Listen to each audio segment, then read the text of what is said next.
I bet with Interbet only. They're a fantastic site. I've never had any issues with them.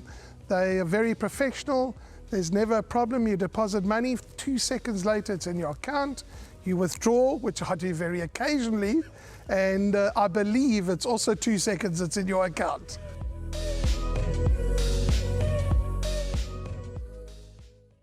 The third race on the card is the first leg of the Pick Six, and it is the Star Merchant Maiden Plate over 1,800 meters. We're on the Hollywoodbets Greyville turf, as you know, and the average rating here is 54. It's a maiden plate, as we said, over the 1,800 meters at 1:45, 13:45.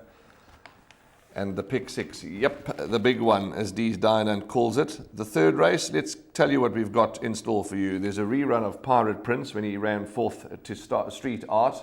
And then there was an interview done with Craig Udy and Peter Muscat. So sit back, relax, and enjoy this insert.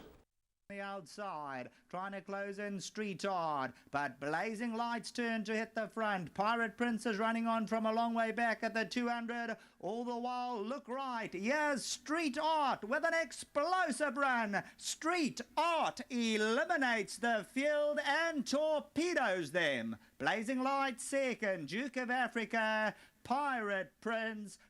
Direct charge has been a bit disappointing. We're just hoping for some improvement there. At the moment, it looks like he probably need even further, but we're just looking for improvement. Agamemnon was very green on debut at Maritzburg. He had a good look around the whole way, around the turn and up the straight. He's progressed well since that run. The step up to the 1800 will assist. He's by a very stoutly bred stallion, who was only competitive at 1.5 miles, so his forte is certainly going to be over ground, but I expect to see good improvement from him on Sunday. Okay, so maybe a horse like number 9, Agamemnon, might be worth including into your trifectas and quartets, because they are expecting improvement, as you heard from Peter.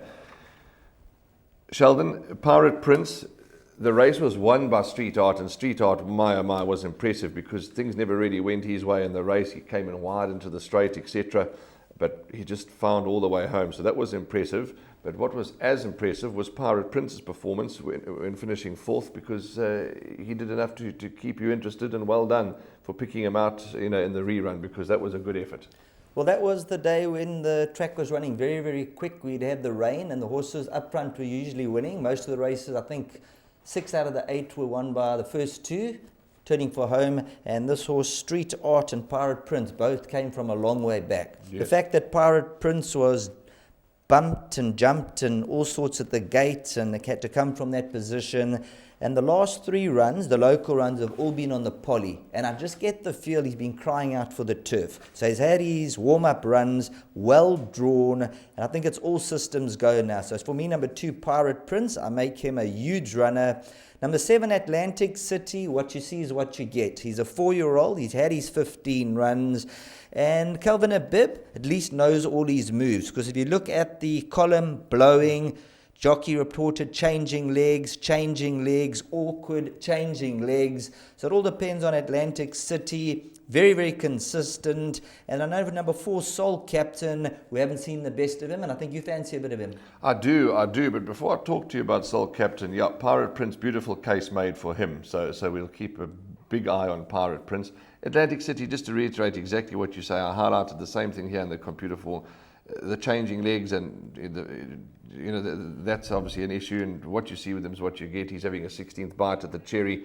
He'll win his race one of the days. It could well be on Sunday. But Soul Captain, yep, as you say, you feel that Pirate Prince could be better on the turf. Well, I feel that could be the same way for Soul Captain, and I think he'll love the 1,800-meter trip. He's improving with his racing. Maybe not hugely improving from each run, but he's getting the feel of it. He's improving along the way. He's had also valid excuses on debut. He walked out the pens. He was green. He had to switch at a crucial stage. His penultimate start, squeezed, ducked out.